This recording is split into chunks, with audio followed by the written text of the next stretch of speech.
As an entrepreneur, you ever had a project or like an opportunity come up that literally like make the hairs on your body raise? That is exactly how I felt with our latest project. We were really in a season of saying no at Culture Travels. Like we've had a lot of progress over the last few months. Had just got back from Morocco on a great trip. We were just coming back from Colombia and Panama for great trips. So we're really in a season of saying no and not accepting new projects. And then when the San Antonio River Foundation, because our brand is based in San Antonio, when the San Antonio River Foundation asked me to check out this story, I was already, ready to be like, nah, I'm good. We don't need it. A new project right now. And something told me to take the meeting anyway. So I took the meeting, and the story they shared about the discovery of new Black history in San Antonio, recently discovered Black history in San Antonio, literally made the hairs on my skin raise. And I just told my team, like, we got to figure out a way to do this, man. Got to figure out a way to do it. So let's talk about it. What's up, y'all? I'm Leroy. I'm the founder of Culture Travels Media, where we are building the BET of travel, a dedicated travel channel to the Black community and Black travelers. We produce our own documentaries, our own travel shows. We publish a print and digital magazine. Print every 4 months, so you can see behind me. We recently hit our milestone of 5 issues, and really proud and excited about that. And we got our 6th issue coming out. But we print every 4 months, every 3 months. I'm sorry, every 3 months, every quarter, y'all. We print a new issue, and we host events and things like that. We are again building to be the BET of travel, and this is the founder's log, where I'm gonna share with you all behind the scenes of how we're actually building the BET of travels. And today we're gonna talk about our recent project, the St. James AME documentary. So here's the story. About back in 2020, the San Antonio River Foundation was doing construction on San Pedro Creek here in downtown San Antonio area. They were getting ready to construct an amphitheater in the area where they were doing construction. As the person who was on the crane digging, as they were digging, they stopped. For whatever reason, they stopped, even though they had a mandate to keep going. They stopped because they saw something.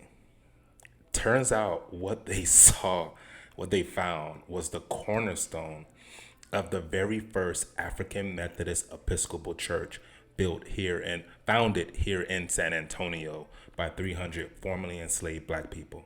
If you're familiar with Texas history in regards to the Emancipation Proclamation, the Emancipation Proclamation was passed in 1863. Enslaved people in Texas didn't find out until 1865, when federal troops rode into Galveston and announced that, hey, you're actually free, and you have been free for the last 2 years. So enslaved people in Texas didn't find that out until 1865. 2 years later, 300 formerly enslaved Black people in San Antonio founded the very first African Methodist Episcopal Church. That was the cornerstone that they found when they were doing construction. That is why that person stopped. Even though they didn't know what they were looking at, they knew something told them, you need to go tell your superiors or whomever, like, stop digging and go alert somebody to what you found out. And that's what they did. And the San Antonio River Foundation, along with the San Antonio River Authority, worked with local historians, librarians, the San Antonio African American Community Archive Museum, Pastor Cynthia Latson over at the St. James AME Church today. Andrea Vocab Sanderson is a huge artist here in San Antonio. She's a poet laureate of San Antonio. And so all of these folks got together working with the community and came up with the idea to build an art installation that honored that church and those 300 people. And the idea was, inside the installation, there was an altar with the names of those 300 formerly enslaved Black people. And the River Foundation came to us and said, we need somebody to tell the story, right? We need somebody to get this out there. And again, man, we were in a season of no, but think about it. 300 formerly enslaved Black people built the first African Methodist Episcopal Church in San Antonio. And as we were doing our research, we discovered that we've learned that there's a rich history of formerly enslaved Black people building some of the first churches in San Antonio. And those churches being places of worship, those places, churches being places for community activation, community organizing, civil rights movements. And so it was difficult for me to turn this project down because everything about it aligned with the values that exist at Culture Travels that I'm, working to always instill into Culture Travels. And one of those values is certainly cultural and historic preservation, and that is doing our part to preserve Black culture and Black history. Now, our focus is typically in the travel industry, right?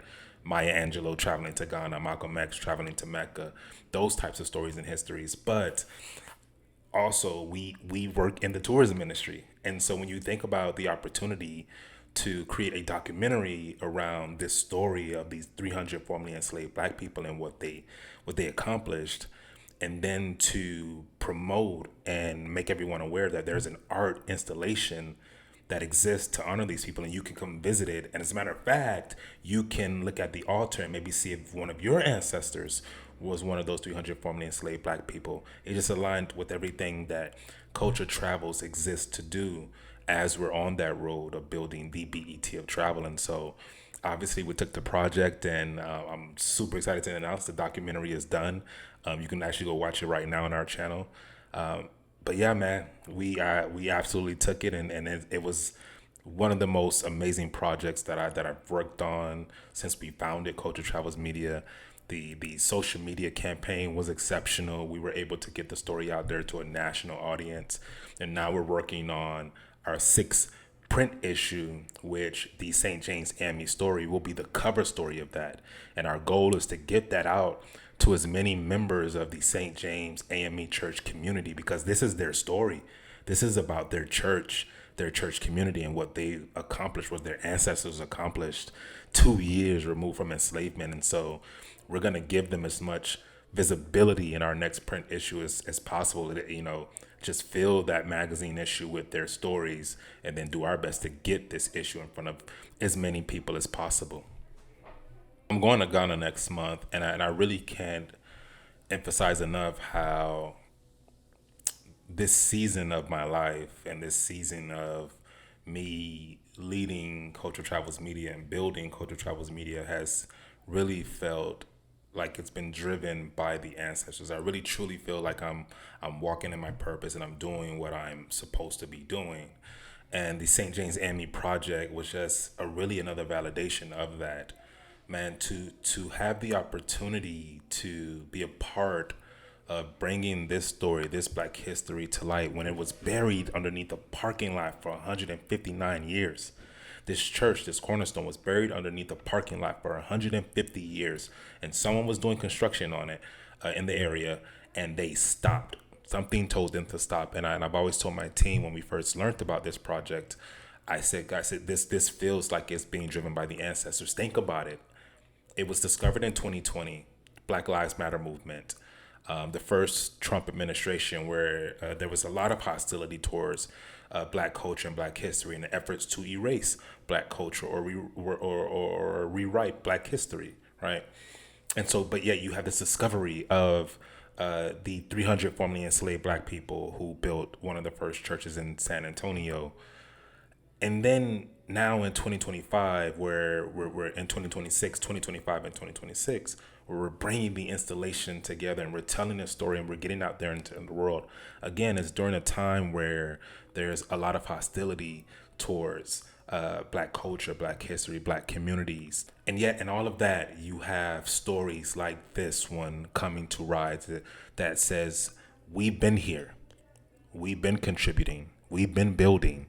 The very fabric of this city, this very fabric of this country is us, and we are it.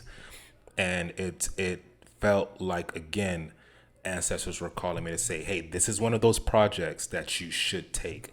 Maybe it's not glamorous to a lot of people, But this is a part of the value system of culture travels. These are the types of stories you feel uniquely called to speak to. It really reminded me of our project in Cayuga County in Auburn about Harriet Tubman's legacy there, right? Post Underground Railroad, Harriet Tubman settles in Auburn in Cayuga County. Her home is there. The house that she built is there. The church that she built is there. Her grave site is there. You can literally just walk up to it. You can walk up to her home. She owned acres, dozens of acres of land in Auburn. And we were invited up there to interview some of her descendants and to tell that story. And you can actually watch that as well on our YouTube channel. But this story also felt similar to that one. And, it aligns with this season where I really feel like you're walking in your path, right? You're doing what you're supposed to do. Keep going. And so we just had to do it, man. Y'all go check out the documentary. It's live now. The Harriet Tubman work that we did is also live now. You should definitely, if you ever have the chance to go to Cayuga County to visit her gravesite and her home, man, it'll blow your mind. But definitely check out the St. James AME documentary. That is our latest project.